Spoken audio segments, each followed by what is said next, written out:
Realize.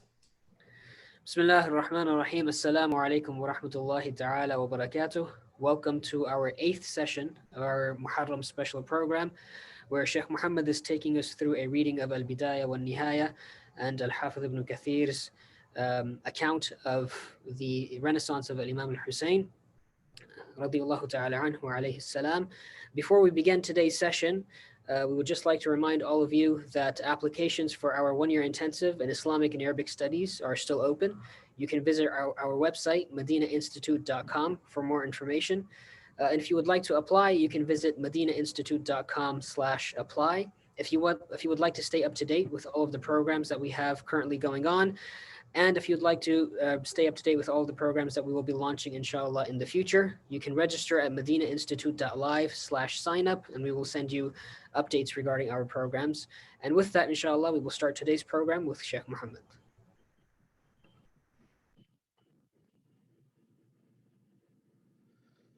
Bismillah ar-Rahman ar-Rahim. Alhamdulillahi Rabbil Alameen.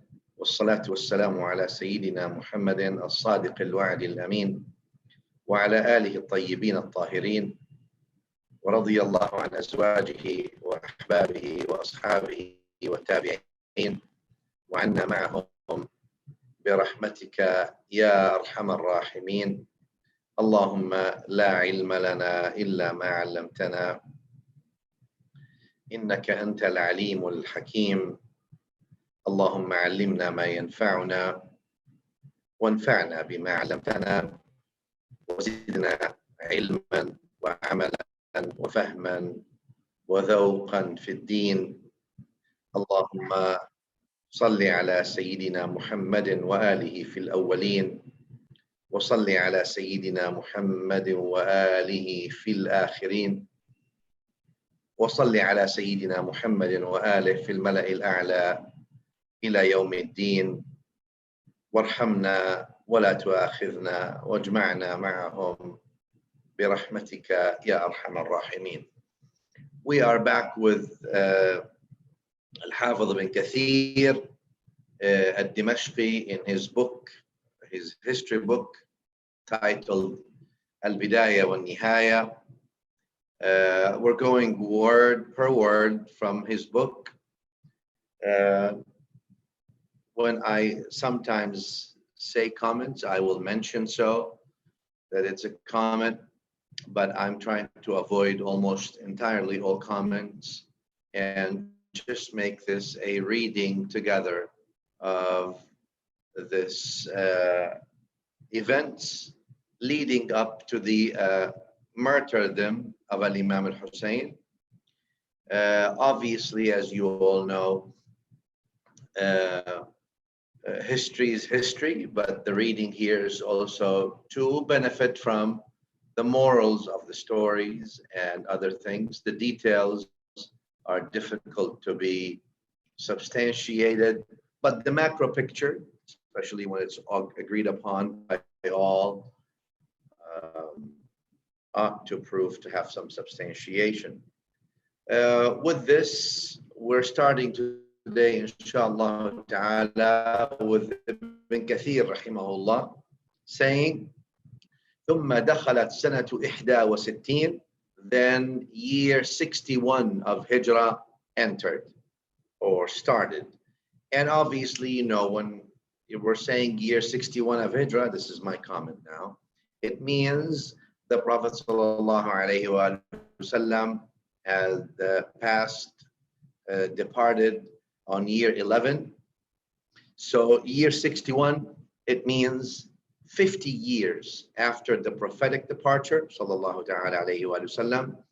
And obviously, it means 61 years from the Hijrah, which means the migration from Mecca to Medina. It's important to have the timing in perspective. So year 61 of Hijrah this is when we're starting, and that means 51 years or 50 years after the prophetic departure, sallallahu alayhi wa ala alihi wa sallam. قال ابن كثير رحمه الله, let's go to Ibn Kathir. استهلت هذه السنة this year started, he says, Ibn Kathir says, and Al-Hussein ibn Ali سائر إلى الكوفة, he is going towards Kufa. So the year entered while Al-Hussein was going towards Al-Kufa. Obviously, Al-Hussein left Mecca the 8th of the Hijjah, and obviously it takes time to go through the desert and all that, especially going with a caravan with women and children. The beginning of Muharram of year 61, Imam Hussain had already been on the road for some time now, and he is there. Ibn Kathir, going back to Ibn Kathir, he says between Mecca and Iraq, and with him is his companions and relatives, أصحابه وقرباته. Ibn Kathir says, فقتل في يوم عاشوراء من شهر المحرم. Al-Hussein was killed on the day of Ashura, yani the 10th of Muharram, of the month of Muharram of this year, yani year 61. على المشهور الذي صححه الواقدي وغير واحد, on the most famous view that was authenticated by Al-Waqidi, yani Muhammad bin Umar, the historian, and others. And he says, وَزَعَمَ بَعْضُهُمْ, some people claim that he was killed in Safar of year 61. He says, but the first opinion is more authentic. Then Ibn Kathir says, and that's something also worth noting, and that's one of the reasons also I wanted to read Ibn Kathir, yani when some of the brothers asked to go through some reading of history books about this issue from the credible books of Ahl Sunnah, immediately came to me Ibn Kathir for the reasons I mentioned the first day. And this is where he says also right away, Ibn Kathir says, وَهَذِهِ صِفَةُ مَقْتَلِهِ, and I am here about to describe how he was killed. رضي الله عنه, may Allah be pleased with him. Ibn Kathir is saying, مأخوذة من كلام أئمة هذا الشأن, taken, yani my sources are the imams of this field of information, and it's credible from the imams, from the leaders of this field. He says, Ibn Kathir continues to say, لا كما يزعمه أهل التشيع من الكذب الصريح والبهتان, not like the claims, so meaning he's going to say what happened to Imam Hussain and his martyrdom. That's my comment now. According to him, he says, it is not like it is claimed with the people of Tashayyu that bring lies, explicit lies, and flat out forgeries, buhtan. Right? So this is a disclaimer he puts, Ibn Kathir rahimahullah, at the beginning of his book chapter, the events of year 61 of Hijrah. And that's something also, like I said, because Ibn Kathir is not just an average scholar. He's a scholar of hadith narrations, obviously. He's a scholar of tafsir. So, wallahu alam, like I said again, history still is history, irrespective of who narrates it. And deen is deen, and that's based on the definitive al-qat'i wal-mutawatir wal-muhkam min al-nusus. That is deen. And then this is just history. But from Ibn Kathir's view, this is what he took that from the imams of these fields that he is narrating. All right, so we go to his first narration here. He says, he narrates from those two people from Bani Asad, if you remember. We've had now two narrations from them, at least on different occasions. Ibn Kathir narrates from two these ones again, Abdullah bin Sulaym, wal-Madri also, from Bani Asad. قال, they said, أقبل الحسين. Al-Hussein came فلما نزل شرافة قال لغلمانه وقت السحر استقوا من الماء فأكثروا ثم ساروا إلى صدر النهار. In the morning, dawn, night time, coming to the morning, he told, Al-Hussein told his people, drink as much as you can of water, take water from with you as well. And these two narrators from Bani Asad who had went to Hajj met him there on the 8th of the Hijjah, came back, caught up with him, with Al-Hussein, yani. They said, the people around Al-Hussein, they took a lot of water with them, yani, as much as they could, and they went through the day. فسمع الحسين, Al-Hussein heard a man saying, يعني الله أكبر, يكبر, saying الله أكبر. فقال له, he tells them, مما كبرت, مما كبرت عفوا. Why are you, يعني, is there a specific reason that you did takbir? Al-Hussein allegedly is asking one of the people with him. فقال رأيت النخلة. The man said, because I saw palm trees. Obviously, you see palm trees. Palm trees take a lot of water, as you all know. And one of the problems with palm trees, or bringing palm trees, is actually having a lot of water that they actually take. So that means there's palm trees, there's water, there's. فقال له الأسديان, the two people from Bani Asad, they said to the man, إن هذا المكان لم يرى أحد منه نخلة. The place that we are heading, that you're saying you saw a palm tree, no one ever saw a palm tree there ever. فقال الحسين فماذا تريانه رأى. Then what do you see him seeing? And why he's saying that we must have seen something. فقال, the two people from Bani Asad, they said, هذه الخيل قد أقبلت. He is seeing horses coming from far. He's confusing them with palm trees. Horses and soldiers, basically. فقال الحسين, Al-Hussein said, is there a way for us that is safe, where we can keep our back safe and we face the people, those people who are coming to on the horses, we face them from one place, meaning we secure our backs so they don't take us from all around, and then we face them from one place. These two people from Bani Asad, قالوا بلى, فقال بلى, they're from Iraq, they know. فقال بلى ذو حسم. ذو حسم, they said, yes, there's a place called so and so, ذو حسم. We can actually have our back secured, kind of, in a sense, yani, basically, and then face these people, the horses, with one direction. فأخذ ذات اليسار إلى ذي حسم فنزل.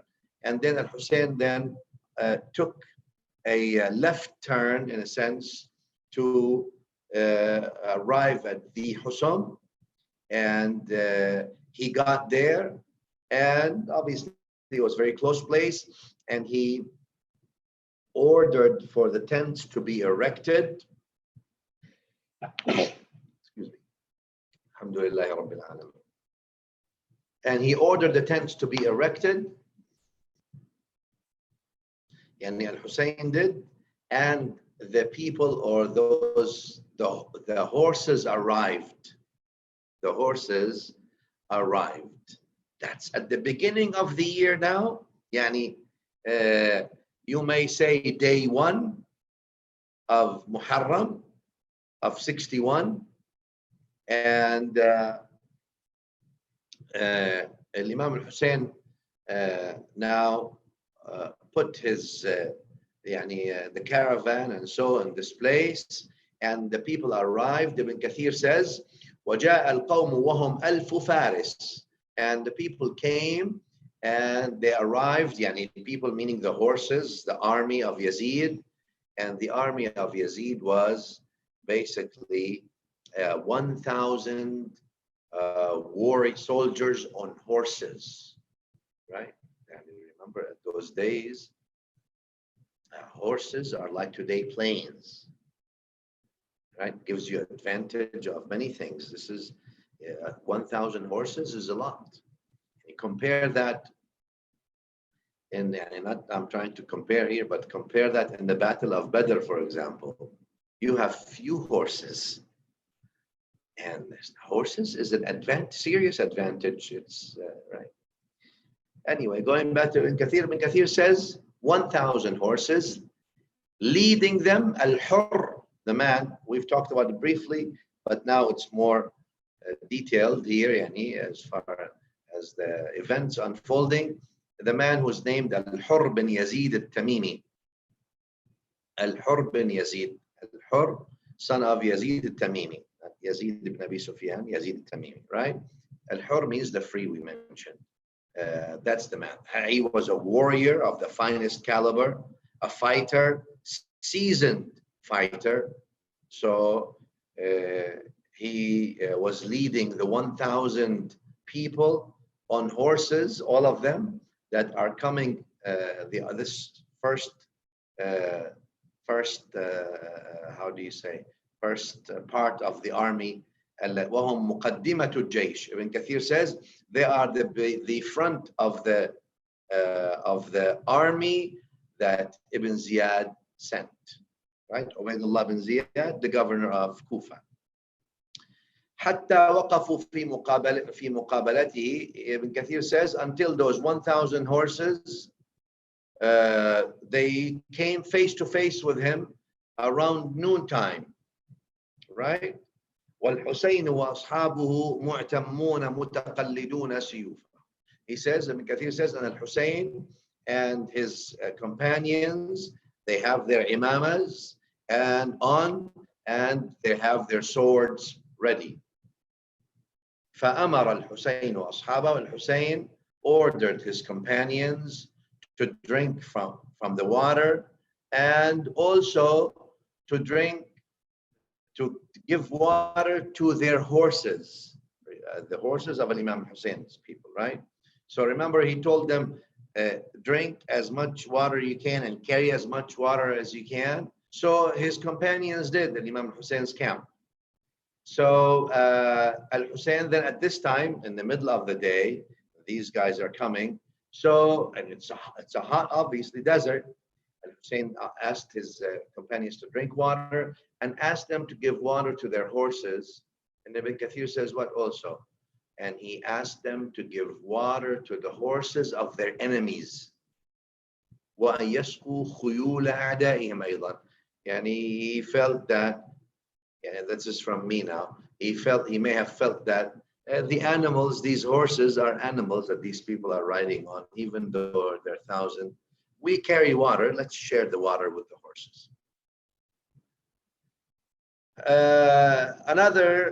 Ibn Kathir goes and says through another narration, him and others, and these narrations from the Imam of the Shan, like Ibn Kathir says, when the time for Dhuhr prayer entered, Al-Hussein ordered Al-Hajjaj bin Masruq al-Ju'fi, a man named Al-Hajjaj bin Masruq al-Ju'fi, فأذن, he ordered him to do adhan. ثم خرج الحسين في إزار ورداء ونعلين. Then Al-Hussein came out with an izar, like a lower garment, and a rida, an upper garment, and with his sandals. فخطب الناس من أصحابه وأعدائه.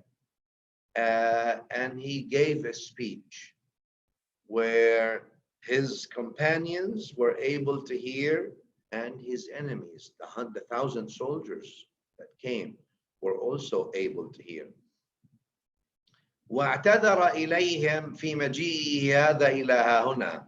And he showed them the reasons why he told them the reasons why he came to this place, showed them his excuse why he came to this place, that the people of Kufa had written to him in writing that they have no imam, they have no leader, and that if Al-Hussein would go there, they have pledged, gave him bay'ah, and fought and to fight and to do whatever has to be done, basically.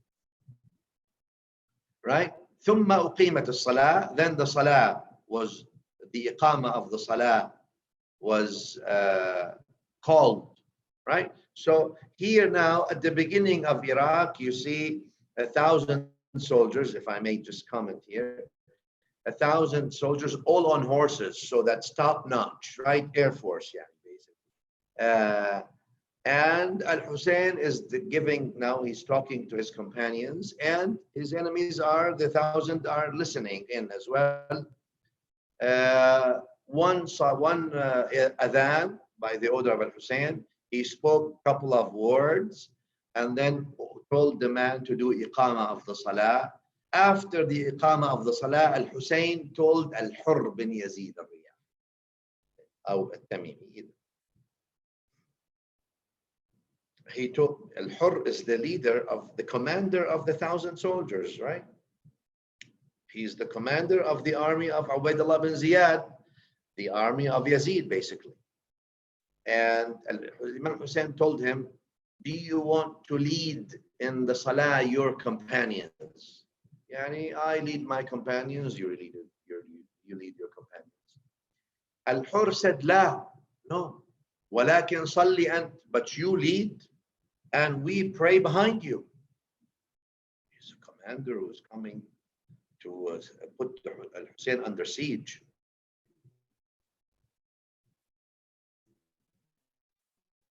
فصلى بهم الحسين. Ibn Kathir says Al-Hussein led the salah, then entered يعني his companions.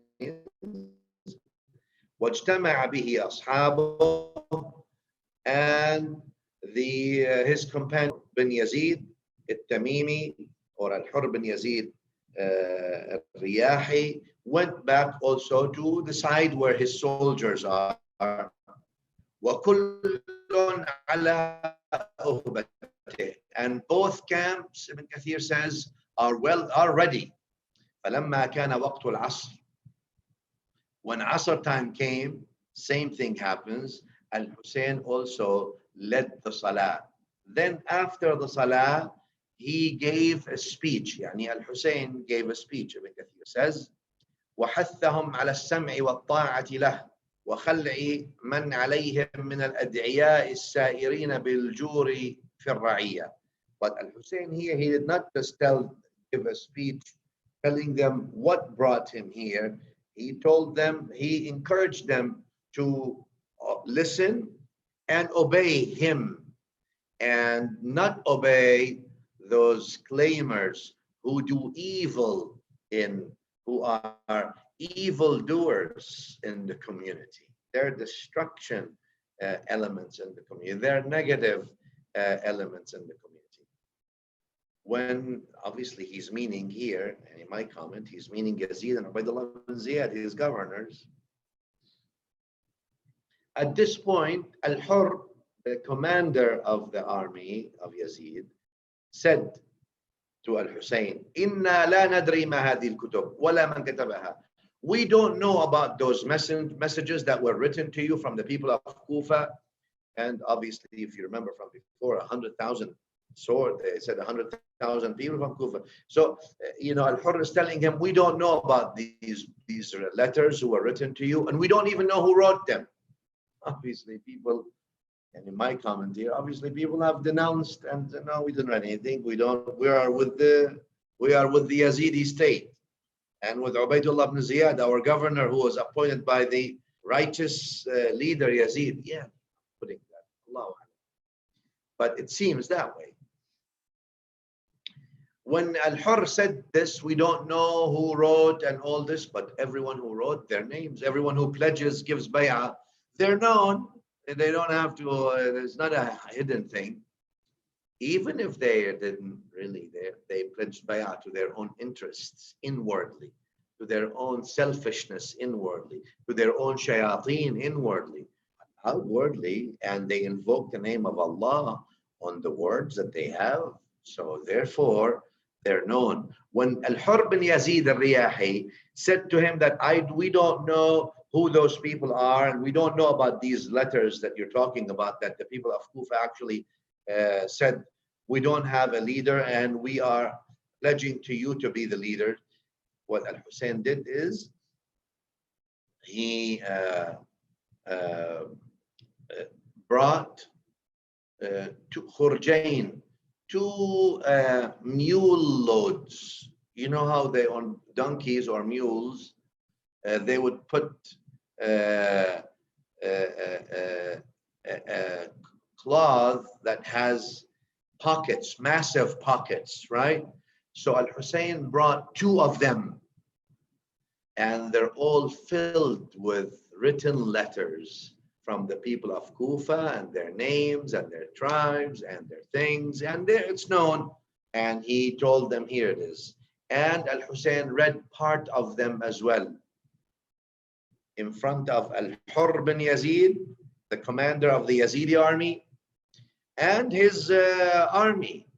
Al-Hurr bin Yazid told him, the commander of Ubaydullah bin Ziyad's army and the Yazidis' army, he told Al-Hussein, we are not from those who have written to you. And we were ordered. We were ordered. Who ordered them? Ubaydullah bin Ziyad, the governor of Kufa, who is appointed by Yazid. We were ordered that if we meet you, we are not to leave you alone until we bring you to Ubaydullah bin Ziyad, the governor for Yazid. فقال الحسين, Al-Hussein said, replying back to Al-Hurr bin Yazid al-Riyahi, the commander, he told them, Al-Mawtu adna ilayka min dhalik. Death is closer than that. There's no way. Yani, as we say, over my dead body. That's not going to happen. ثم قال الحسين لأصحابه.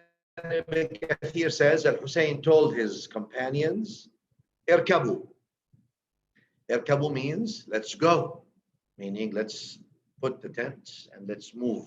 Farakibu, everyone went and they got on their horses and the mules and everything. Even warakiban nisa, and women also rode. فلما أراد الانصراف, when Al-Hussein and his people want to leave, حال القوم بينه وبين ذلك.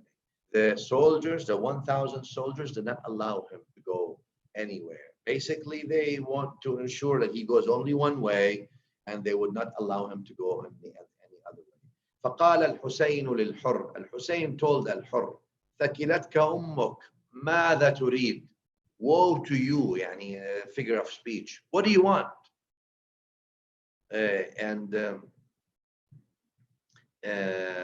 يعني ثكلتك أمك,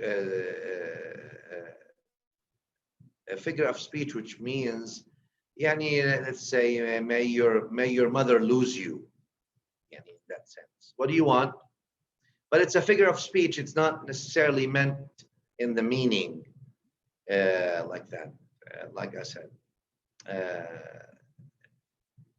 فقال له الحر. Al-Hurr told Al-Hussein, أما والله, by Allah, if someone else had said this to me from the Arabs, and he is in the situation you're in, I would have punished him. And I would have mentioned his mother, yani I would have slandered his mother. Though this thing is not a slander of the mother that Hussein told him. But Al-Hurr said, I would have punished him, and I would have slandered his mother. Or I would have, all right?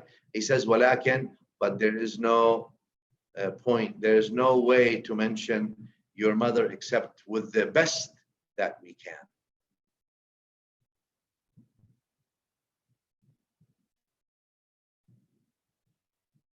Al-Hurr told Al-Hussein, Inni lam u'mar biqitalik. I was not ordered to fight you.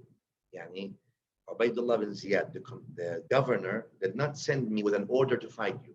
وَإِنَّمَا أُمِرْتُ أَلَّا أُفَارِقَكَ حَتَّى أُقْدِمَكَ الْكُوفَةَ عَلَى ابْنِ زِيَادٍ.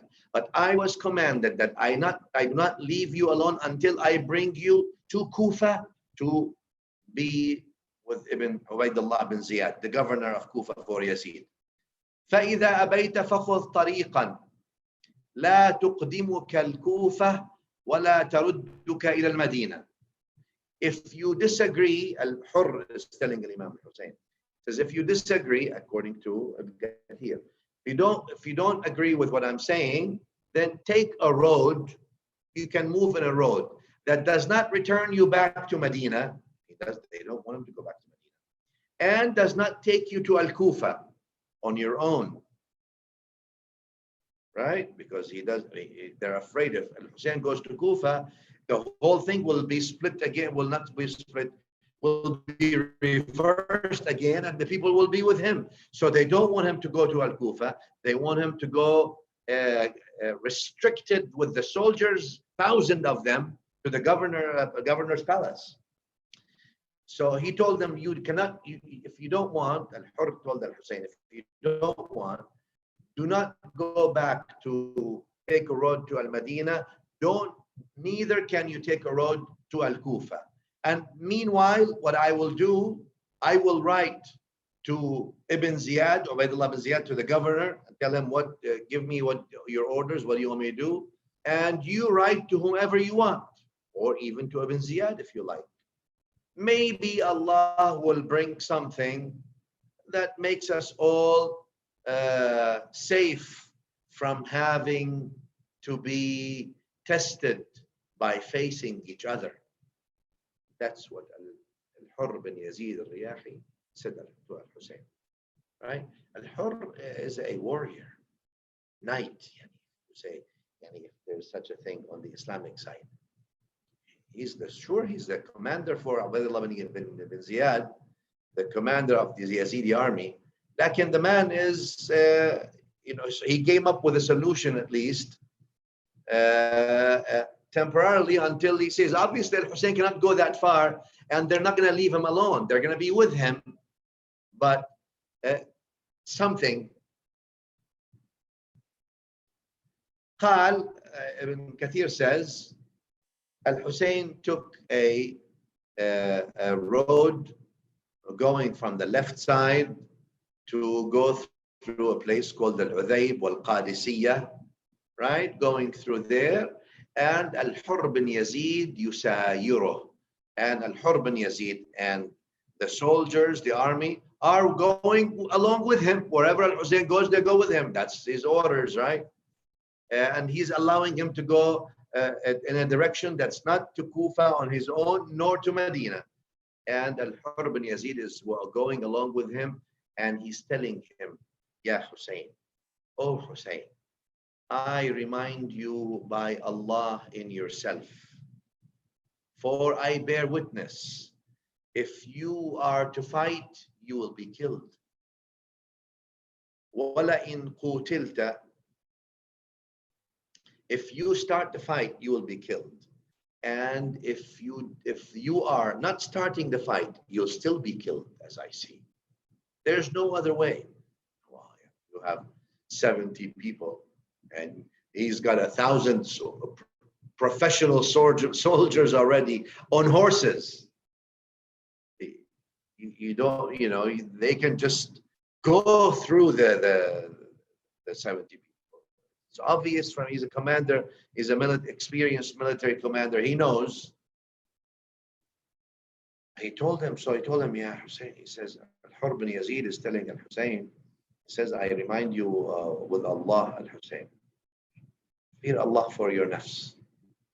I witness, if you are to fight, you will be killed, and if you are fought, you will be killed. No other way. There's no other way.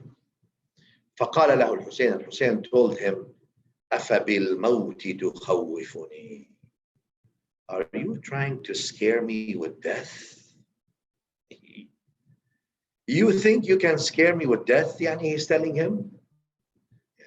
It shouldn't, basically, if I put a comment here. It shouldn't come from someone like you who's an experienced military commander. Oh, Hurr, you're scaring me, Al-Hussein bin Ali. You're scaring me with death. أَفَبِالْمَوْتِ تُخَوِّفُنِي? He tells him. If you fight, you will be killed. If you're fought, you'll be killed. He says, وَلَكِنْ أَقُولُ لَكَ, but I will tell you, just like one man of the Aus, right?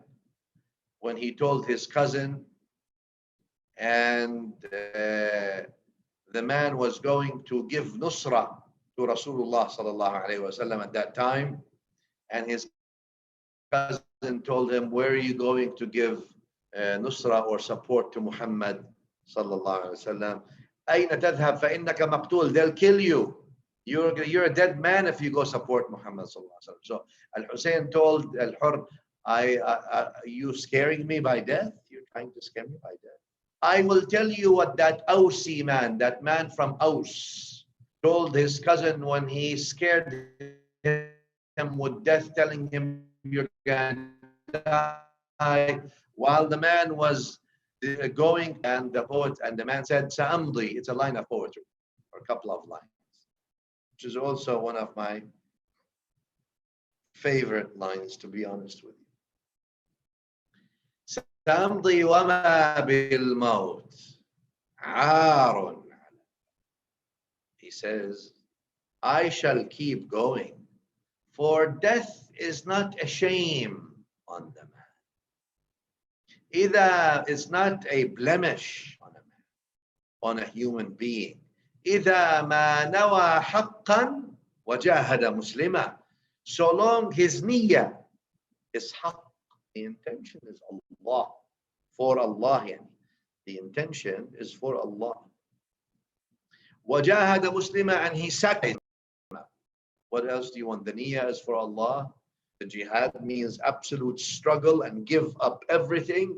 Muslim, سأمضي وما بالموت عار على الفتى. I shall keep going.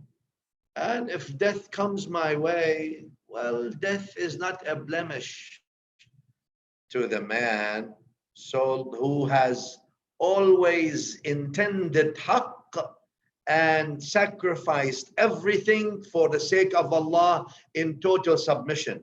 وَآسَ الرِّجَالَ الصَّالِحِينَ بِنَفْسِهِ وَفَارَقَ خَوْفًا أَن يَعِيشَ وَيُرْغَمَ. And he joins the pious people with himself. Yani by, if death comes to him, what's scary? He's joining Muhammad on Rasulullah sallallahu alaihi wasallam. He's joining Isa wa Musa. He's joining Ali ibn Abi Talib, his father. He's joining his mother Fatima Zahra. He's joining his cousin Muslim bin Aqil. He says, وآسى الرجال الصالحين من نفسه وفارق خوفا أن يعيش ويرغم. And he left this life that you call life out of lest that he lives in humiliation. Ibn Kathir says, and the poetry is mentioned in a different way as well. سأمضي وما بالموت عار على أمري على امرئ إذا ما نوى حقا ولم يلف مجرما فإن مت لم أندم. Yani the first line is same, but the second line is additional. Al-Hussein allegedly tells him, he says, he tells Al-Hurr, he says, فَإِن مِتُّ, I will go to death. If I will go on. If death comes my way, it comes my way. How can death scare someone who has always a good niyyah? Allah is always present with him, and meaning he's conscientious of Allah in his heart. His intentions are always good, and he sacrificed, and he's Muslim, meaning he's in absolute submission to Allah. How can someone be scared of death? The one who's scared of death, basically, as Hussein is saying in a contrapositive meaning, is the one who has an evil intention, and the one who never sacrificed, the one who is always selfish, and the one who has never surrendered entirely to Allah Azza wa Jalla and never submitted to him entirely. That's the one who's going to be scared from death. And the other one is not scared. Scared about what? He said, I will continue my path, and death is not a blemish. nor is it a shame. He says that Hussein allegedly tells him, فَإِن مِتُّ لَمْ أَنْدَمْ. If I die, I will have no regrets then. وَإِنْ عِشْتُ لَمْ أُلَمْ. And if I survive death, I am not to be blamed. I did my part. فَإِن مِتُّ, he says, if I die, I would not regret. Why? You die and you haven't done the right thing, you're going to regret. You die and you've done the evil things, oh, you're going to be regretting a lot. But you die and you haven't done the right thing when you could. You didn't stand and say the truth. You sided with the Zalimin and the Munafiqeen and the Kadhabeen, the Jahdeen. Hussein tells him, if in mittu, I will go. Death comes, it's not a blemish, not a problem. فَإِن مِتْ, if I die, I have no regrets. I did what I was supposed to do. وَإِنْ عِشْتَ, and if I survive death, لَمْ أُلَمْ, no one can blame me for doing what I did, for doing the right thing. كَفَى بِكَ ذُلًّا أو كَفَى بِكَ مَوْتًا أَن تُذَلَّ وَتُرْغَمَ, or كَفَى بِكَ ذُلًّا أَن تَعِيشَ وَتُرْغَمَ. Hussein says in the second line of the poetry, says, sufficient death you are in, that you live dishonorable and humiliated life. What kind of life you live when you are dhalil, when you are actually humiliated? You live in dignity. You eat from lies, and your bread is mixed with the water of dishonor and indignification and what kind is this life? كَفَى بِكَ مَوْتًا. This is more than that. كَفَى بِكَ ذُلًّا. Sufficient humiliation it is if you live basically on your knees. And basically, if I may put the words here, Hussein is telling Al-Hurr, who's a commander, he should understand that he's facing death all the time as a soldier. He says, I'd rather die on my feet than live on my knees. I'm not a person who lives on his knees. Basically, I am the son of Ali bin Abi Talib, Amir al-Mu'mineen. I am the son of Fatima al-Zahra. I am the son of Muhammad ibn Abdullah Rasulullah. I am the son of Khadijah al-Kubra bint Khuwaylid. Where are you going here? We did not drink dhul and humiliation and evil in our milk. We did not grow like that. I am from that tree. He didn't say that. I'm saying that as my comment. That's the interpretation of the poetry. Going back to Ibn Kathir, فَلَمَّا سَمِعَ قال, Ibn Kathir said, فَلَمَّا سَمِعَ الْحُرُّ مِنْهُ. When Al-Hurr bin Yazid al-Riyahi heard this, this is not, a commander knows. He left him alone a little bit, and he kept walking parallel to him, but slightly, not too close, not as he was, and he thought that, maybe he had thought, this is my comment, maybe Al-Hurr, the commander of Ubaydullah bin Ziyad, the commander of the 1,000 Yazidi army, maybe he thought he can intimidate Al-Hussein either by the soldiers, the 1,000 horses he has, 1,000 planes. Where are you going with these 1,000 planes? What 1,000 horses? Ubaydullah bin Ziyad is sending 1,000 horses for who? What continent is he trying to conquer at that time? 72 people from the prophetic family and companions? Anyway, when Al-Hurr heard what Hussein had said to him, he just left him slightly, made some space, and kept walking parallel to him. فانتهوا إلى عذيب الهجانات, another place, and that place had Hajain al-Nu'man. That place had the camels, people's camels, was basically eating in that place. So they arrived there, and once they arrived, Ibn Kathir says, where these the camels for An-Nu'man were eating there. That's their place where the camels, I guess they gave them the place there to eat. وَإِذَا سَفَرٌ أَرْبَعَةٌ. Yani, they found 4 people had come from Kufa on their mules. يُخَبُّونَ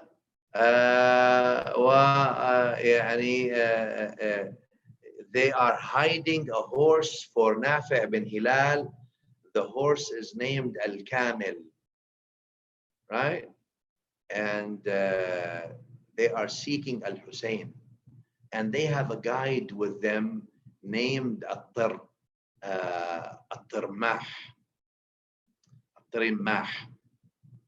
right? And he's also on his horse. And they're coming from Kufa, these 4 people, and their Dalil, their guide in the desert. They're looking, obviously, they heard that Hussein is coming, so they're coming seeking Al-Hussein, and their leader or their guide, he's saying to, the narrator is saying, he's talking poetry to his horse. In the old days, that's what you do when you go in the desert, all right? There was no all these things. He says, Ya naqati, oh my mule or my camel or my horse, do not be upset from my pushing you to hurry up before Fajr time comes. So with me are the best of riders, they're 4 people, and the best of companions, until we reach the one who is of noble origin, Al-Majid Al-Hurri Rahib Al-Sadri, Hatta Tahalli Bikarim Najri, until you come to the honorable person. Meaning, he says, we're reaching Al-Hussein until we come to Al-Hussein. Al-Majid, the Majid, the honorable, Al-Hurr, the free, Rahib Al-Sadri, with open heart. Ata bihi Allahu li khayri amri. Allah brought him for the best of matters. Thummata abqahu ala abqahu baqa ad-dahri. May Allah keep him for all time to come. When they met, when these people are coming, Al-Hurr bin Yazid al-Riyahi, obviously is the guy, he's the commander for Ubaydullah bin Ziyad, the Yazidi army basically.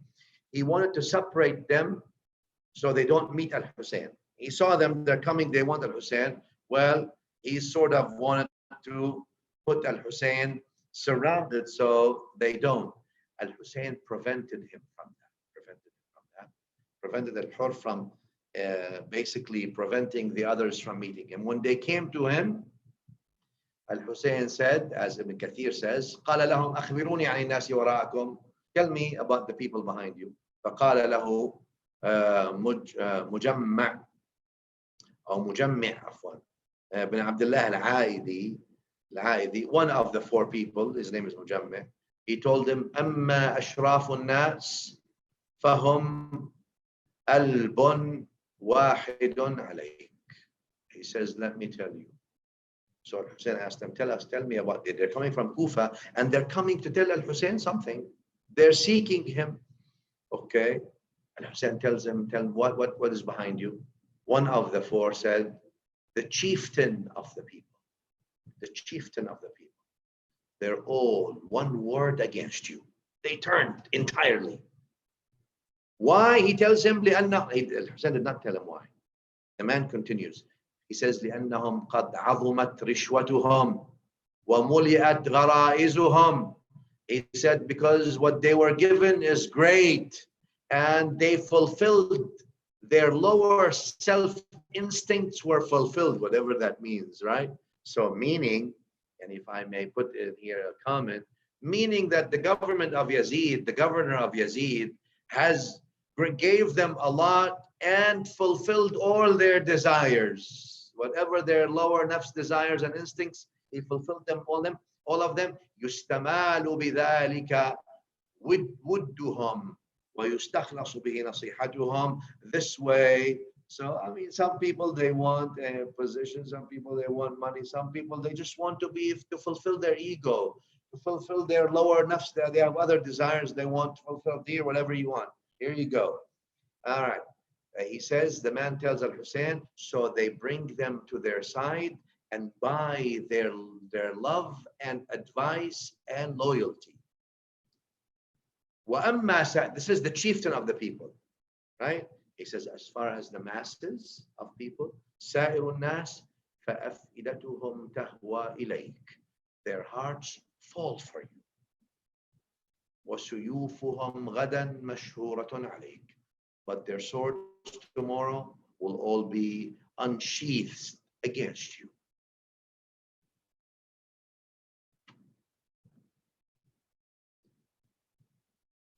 قال لهم Al-Hussein told them فهل لكم برسول علم. He told them, have you heard about my messenger that I sent to Al-Kufa with a written message? They said, who is he? Who is your messenger?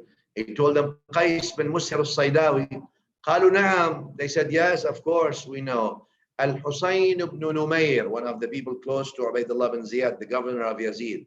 He took him and he brought him to Ibn Ziyad, and Ibn Ziyad ordered him to go and publicly, and يَلْعَنَكَ وَيَلْعَنَ أَبَاكَ وَالْعِيَاذُ بِاللَّهِ.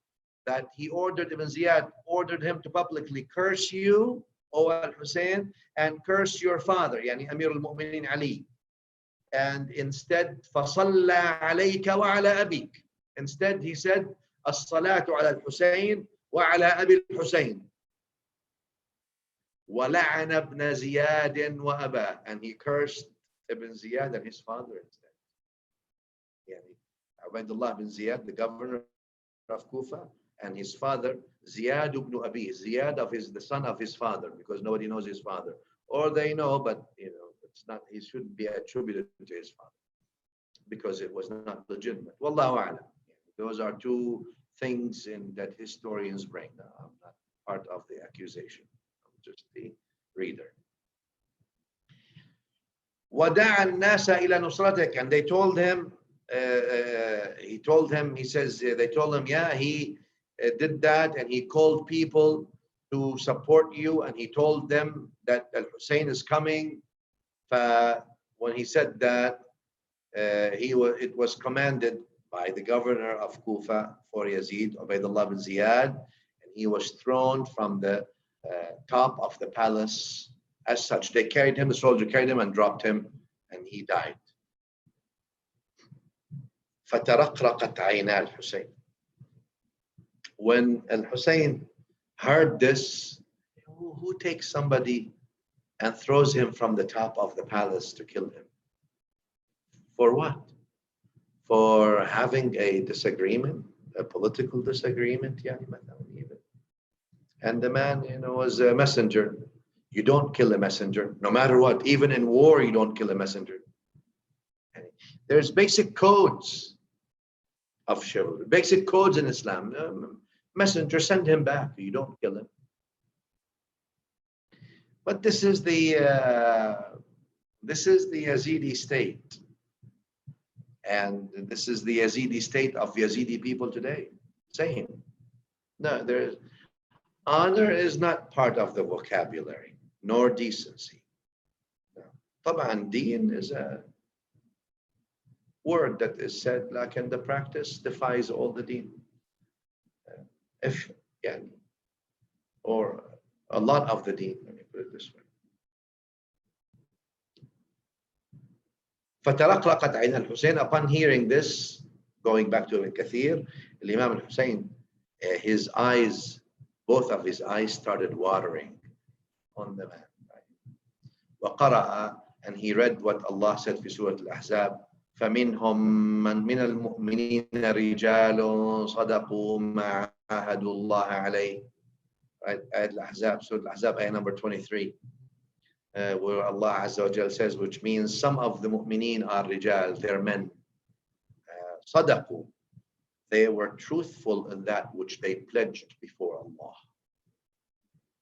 فَمِنْهُمْ مَنْ قَضَى نَحْبَهُ. Some of them died in the cause, in the mission. وَمِنْهُمْ مَنْ يَنْتَظِرُ. And some of them are still waiting to die in the mission. وَمَا بَدَّلُوا تَبْدِيلًا. But they never changed. What they promised and they pledged to Allah, they kept it until their death. Either they died or they're waiting to die. Al-Hussain allegedly said after that, Allahumma ja'al manazilahum al-jannah. Ya Allah, make their manzila, make their final destination Jannah. Al-Hussain is making the dua for that. The man was among the good people, no doubt. And he's a shaheed, inshallah, no doubt, inshallah ta'ala. Lakin notice Al-Hussain is making a dua to Allah. يعني سيد شباب أهل الجنة. Right?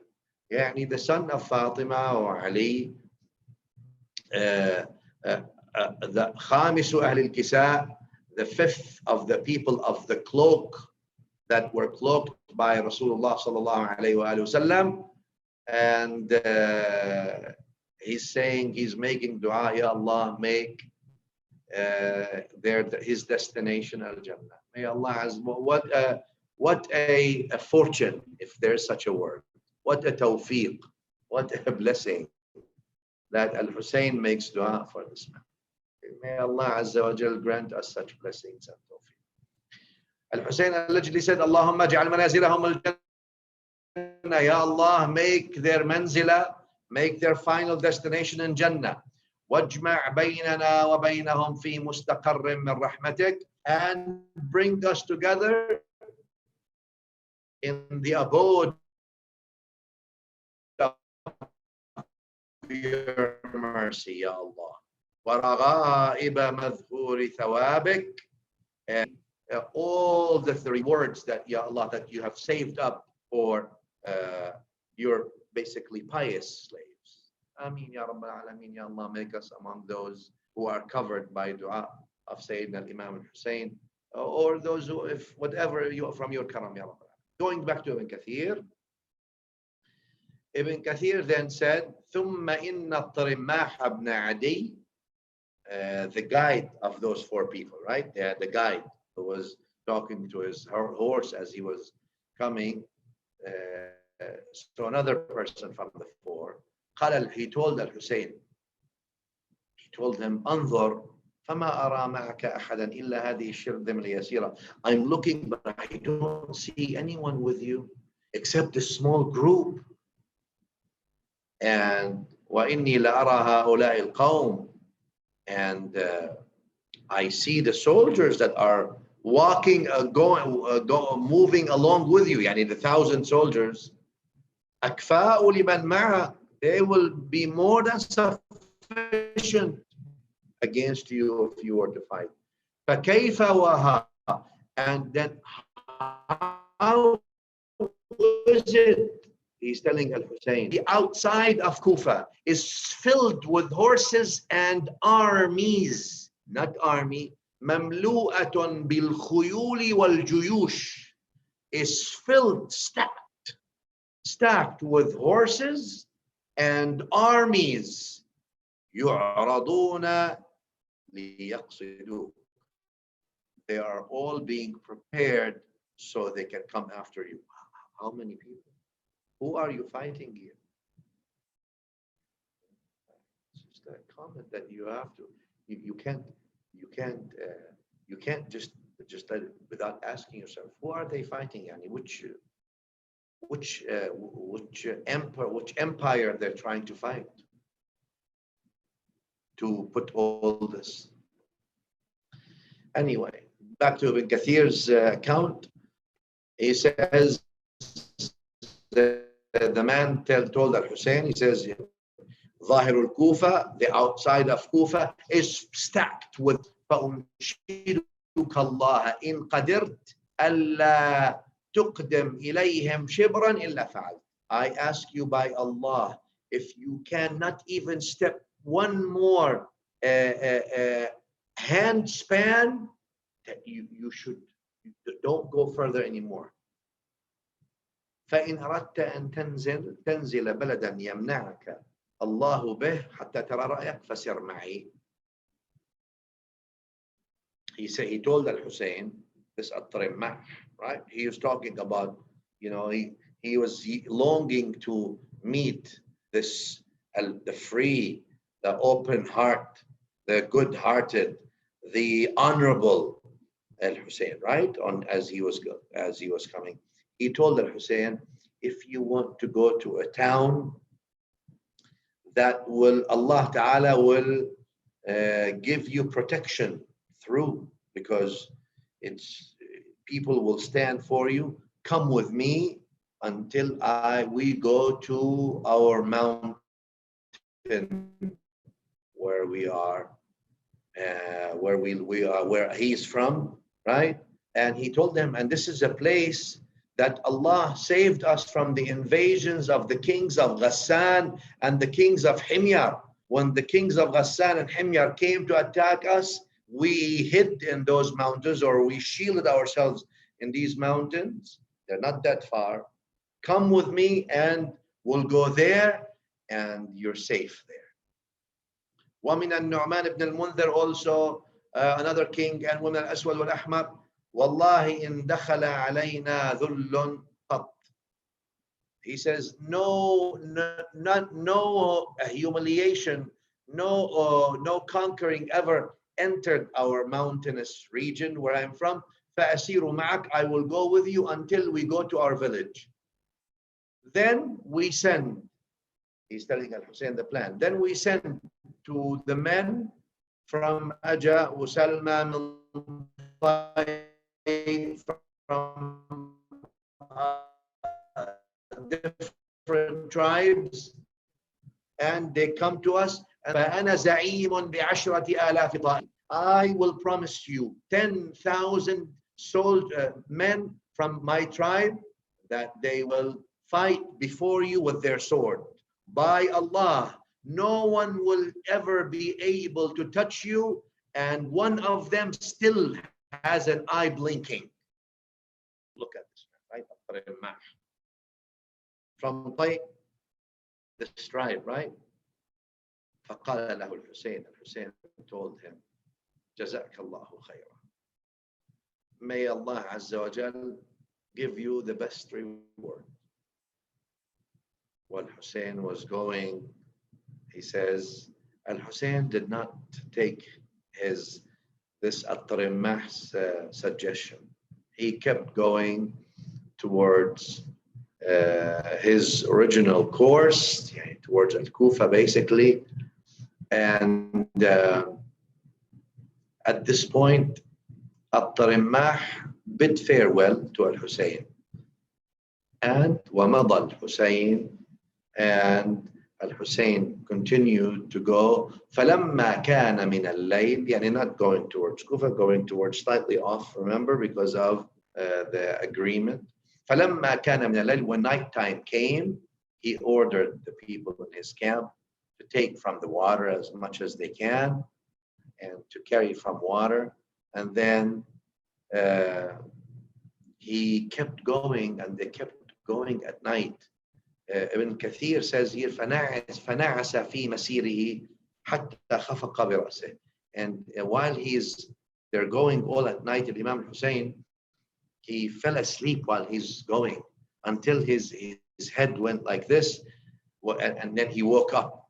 And upon waking up, he said, إِنَّا لِلَّهِ وَإِنَّا إِلَيْهِ رَاجِعُونَ وَالْحَمْدُ لِلَّهِ رَبِّ الْعَالَمِينَ. Right? ثم قال رأيت فارسا على فرس. He says, I saw in my dream a horseman on a horse, and saying, القوم يسيرون, the people are still moving and death is moving to them. That's what Imam Hussain saw in his dream. فعلمت أنها أنفسنا نعيت إلينا. Al-Hussein said, it is our, we have been given, yani basically, the announcement of death for all of us. فلما طلع الفجر, when Fajr came, Fajr time came, he prayed, led his companions, and hurried to move further, as if he's going somewhere. As yani, when you read this, let me put this. What if the narration is authentic and he saw or it was a dream that the Prophet ﷺ he saw in, or his father, as he said also earlier, allegedly, Al-Hussein is just going. And he just told them, I saw in the dream that we're going and death is coming towards us. So I realized that the dream means, and our announcement of death came to us first. When Fajr time came, Ibn Kathir says, صَلَّى بِأَصْحَابِهِ وَعَجَّلَ بِالرُّكُوبِ, he led the prayer of Fajr and he told them to hurry up and keep moving. ثُمَّ تَيَاسَرَ فِي مَسِيرِهِ حَتَّى انْتَهَى إِلَى نِينَوى. Then he kept going in the direction of Ninowy. Right? Ninowy is a place in southern Iraq and is a province in northern Iraq. Right? Is a province in northern Iraq until today, and it's a small place, a region which is Karbala basically, in southern Iraq, where Al-Hussein and his companions went. As he's going there, فَإِذَا رَاكَبْ, a man riding a horse, it seems, مُتَنَكِّبٌ قَوْسًا, and he had a bow and an arrow with him as well, or arrows, is coming from Kufa. فَسَلَّمَ عَلَى الْحُرِّ بْنِ يَزِيدٍ وَلَمْ يُسَلِّمْ عَلَى الْحُسَيْنِ. Ibn Kathir says in his account, he says this man, who's riding from Kufa, and he has a bow around him and all that. He came and said, Assalamu alaikum, to Al-Hurr bin Yazid, the commander of Ubaydullah bin Yazid, Ubaydullah bin Ziyad, afwan, right? The commander for the governor of Kufa for Yazid, and did not give his salam to Al-Hussein. وَدَفَعَ إِلَى الْحُرِّ, and gave Al-Hurr a written message from Ubaydullah bin Ziyad, the governor of Kufa. What is this letter saying? He says, أن يعدل بالحسين في السير إلى العراق في غير قرية ولا حصن.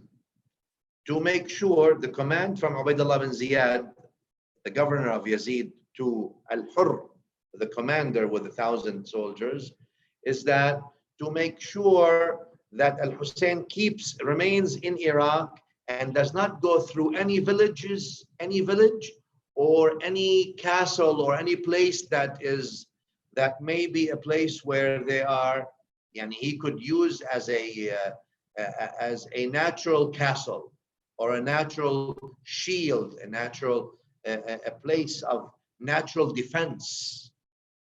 حتى تأتيه رسله وجنوده, until, this is what you're supposed to do. This is the command from Ubaydullah bin Ziyad to the Al-Hurr, the commander of the 1,000 soldiers. He says, you do this until more soldiers and more instructions arrive. He says, Ibn Kathir says, وَذَلِكَ يَوْمَ الْخَمِيسِ الثَّانِي مِنْ مُحَرَّمْ سَنَةَ 61. And this was on Thursday, the 2nd of Muharram, year 61 of Hijrah. Next day, Ibn Kathir says, فَلَمَّا كَانَ مِنَ الْغَدْ, the next day, yani on Friday, قَدِمَ عُمَرُ بْنُ سَعْدٍ. Umar ibn Sa'd arrived, right? Now we had only Al-Hurr bin Yazid al-Riyahi, who is with 1,000 horsemen, soldiers on horses, right? And the man came from Ibn Ziyad with a letter, and this was on Thursday. Next day, Friday, Umar bin Sa'd ibn Kathir says, قدم عمر بن سعد بن أبي وقاص في 4,000. Umar bin Sa'd ibn Abi Waqqas arrived with 4,000 soldiers. Now you have 1,000 under the command of Al-Hurr bin Yazid al-Riyahi or Tamimi, and you have 4,000 under the command of Umar bin Sa'd bin Abi Waqqas. Ibn Kathir says in his account, وَكَانَ قَدْ جهزه ابن زياد. Ibn Ziyad had prepared Umar bin Sa'd and the 4,000 or the 4,000 soldiers to go the frontiers in a Daylam. There was a frontier fighting and things like that.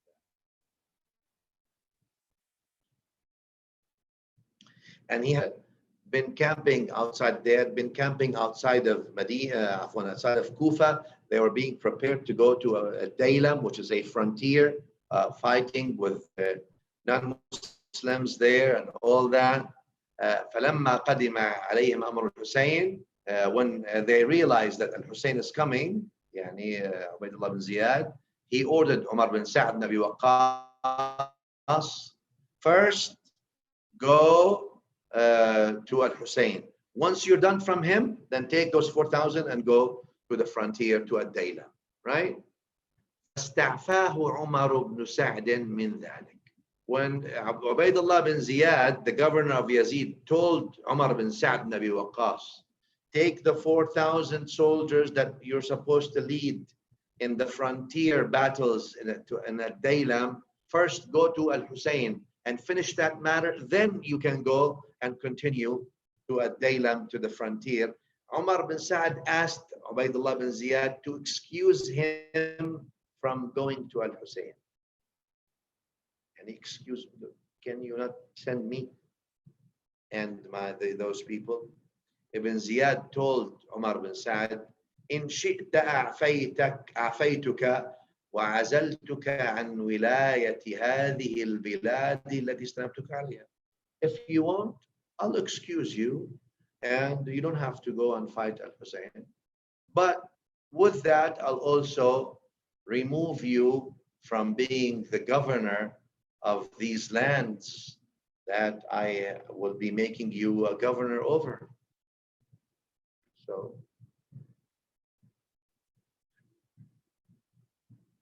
Ibn Kathir says Umar bin Sa'd bin Abi Waqqas, like I said, because the man is also an older man, and he's an older man, and he's not 20 or 30, he's maybe in his 60s, and he's related to Al-Hussein. He's a seasoned man. He's related to Al-Hussein. Taking 4,000 soldiers to fight 70 people, it's a massacre. That's what you're doing. He knows. He wanted to be excused. Ubaydullah bin Ziyad, the governor of Yazid, told him, no problem, I'll excuse you, and I will also excuse you from being the governor of these lands that you're going to go and be in charge of, be the governor of. Umar bin Sa'd told Ubaydullah bin Ziyad, حتى أنظر في أمري, give me some just little time to think about it. He told Ibn Ziyad. Ibn Kathir says, فجعل لا يستشير أحدا. Everyone, Umar bin Sa'd asks about this, but they tell him, do not go with the soldiers to Al-Hussein. Point here, why, and my comment, why? Well, they know who Yazid is. They know what happened with the political opposition to the state after the collapse of Al-Khilafah al-Rashida. Yani, we have a hadith in Bukhari, and Abi Hurairah says that if I tell you the hadith of Rasulullah sallallahu alaihi wasallam, they will cut my head off. You couldn't. There was a time where you couldn't even say the prophetic hadith, the Sunnah itself. Open up Al-Bukhari also, you'll see where the tears of Anas bin Malik, Sahih Bukhari, in Damascus. He says, I don't remember anything that we were doing. Even the salah, you people are changing the salah. ضيعتموها. You are wasting the salah. You are changing things. They know what happens to you if you disagree with these people, and they know that killing Al-Hussein would not be a problem. I mean, it was already mentioned before, right? Anyway, let's go back to Ibn Kathir. So Umar bin Sa'd bin Abi Waqqas is asking people, hey, what should I go or should I not go? Everyone tells him, do not go. حتى قال له ابن أخته, Ibn Kathir says, his nephew told him, and his nephew's name is Hamza ibn al-Mughira bin Shu'bah, right? The son of al-Mughira bin Shu'bah. You never go to Al-Hussein. فَتَعْصِي رَبَّكَ, you will disobey your Lord. وَتَقْطَعْ رَحِمَكَ, and you will sever your rahim, your kin, your family kin. فَوَاللَّهِ, he tells him, this man, this is his nephew Hamza, he says, فَوَاللَّهِ, by Allah, لَأَنْ تَخْرُجْ مِنْ سُلْطَانِ الْأَرْضِ كُلِّهَا, that obviously he was given promise to be a governor. That's a big thing, a governor of a region. But this, his nephew tells him, by Allah, that you go leave this life and you not in charge of anything, much more better for you than you go to Allah with the blood of Al-Hussein.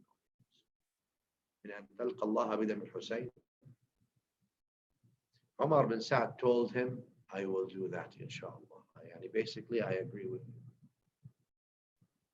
That's what Ibn Kathir says. Ibn Kathir then says, then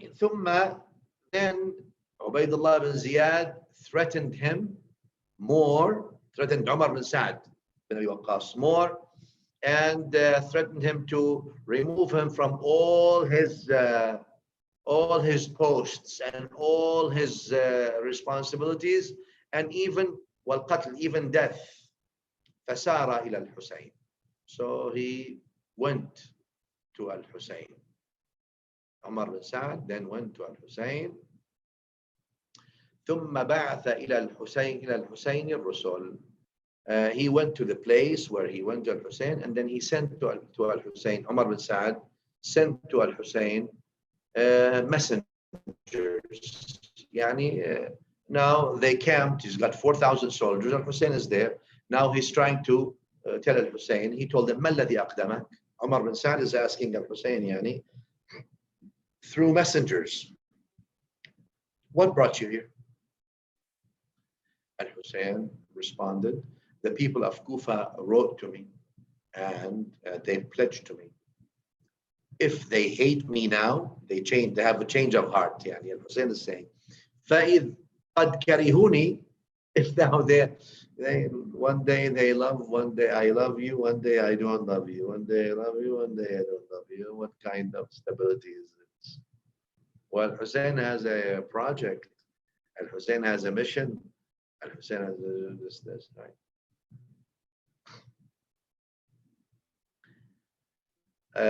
He says if they had a change of heart, they have a change of heart, they have a change of heart.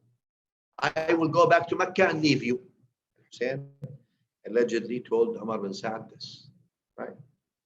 The people of Kufa asked me, they are the people of Kufa, the chieftain of the tribes, the people who own the land, etc.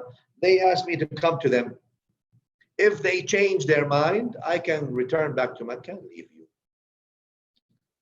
فلما بلغ عمر بن سعد هذا, when Umar bin Sa'd read this, he says, I hope that Allah keeps me safe from fighting him. وكتب إلى ابن زياد بذلك.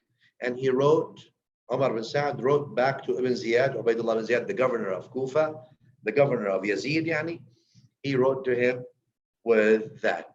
It doesn't say now that Ibn Ziyad is contacting Yazid. I am assuming that, Wallahu a'lam, because these things, this is a high profile case. This is not just anything. Anyway, this was already intended in the original commands of Yazid to Ziyad. Wallahu a'lam with all that. So Umar bin Sa'd wrote to the governor of Yazid, Ubaydullah bin Ziyad, telling him what's transpiring. Ubaydullah bin Ziyad, the governor of Yazid, returned back the messages to Umar bin Sa'd and told him, حل بينهم وبين الماء كما فعل بالتقي الزكي المظلوم أمير المؤمنين عثمان بن عفان. He told him two things basically. Number one, now Ubaydullah bin Ziyad commanded Umar bin Sa'd to do this. Number one, make sure, prevent them from reaching water, meaning from getting water to drink. Prevent them from the water. Make your soldiers between them and the water so that they cannot have any water. You are in the desert outside with children and women and all that. And these are the family of the Prophet ﷺ. He wanted to prevent them from water. Point here also, a comment here. What we said about al-fajr or al-munafiq. Among the signs of munafiqeen is what? إِذَا خَاصَمْ, when they disagree, they become wicked and vile. They stoop to the lowest levels. To levels like these. Okay? ولا تحسبن الله غافلا عما يعمل. Don't think Allah doesn't know. Allah knows. He says, prevent them from getting to the water, so they can't drink any water. Just like it was done to At-Taqi, the pious, Al-Zaki, the scrupulous, Al-Mazlum, the oppressed, Amir al-Mu'mineen, Uthman ibn Affan. Just like when Uthman was prevented from having water. Point here as well. When Uthman radiallahu anhu was prevented from having water, it was Al-Hussein, his father, who brought him water. It wasn't Al-Hussein who deprived him of water. It was the rebels who deprived him of water. Wal-Hussein wa Ali wal-Hasanayn, Ali wal-Hasan wal-Hussein were the ones who brought water to Uthman, to his home, despite the siege, because the people could not fight them, the rebels in Medina. Anyway, going back to, so you're supposed to actually reward him with water, not deprive of Al-Hussein with water. Going back to what Ibn Kathir says, so the order of Ubaydullah bin Ziyad, the governor of Kufa, to Umar bin Sa'd bin Abi Waqqas, number one, prevent them from water. Number two, tell him to give bay'ah, him and whoever is with him, لأمير المؤمنين يزيد بن معاوية, to give bay'ah to Amir al-Mu'mineen Yazid bin Muawiyah. If they do this, then I will think about it. I will think about what I do next.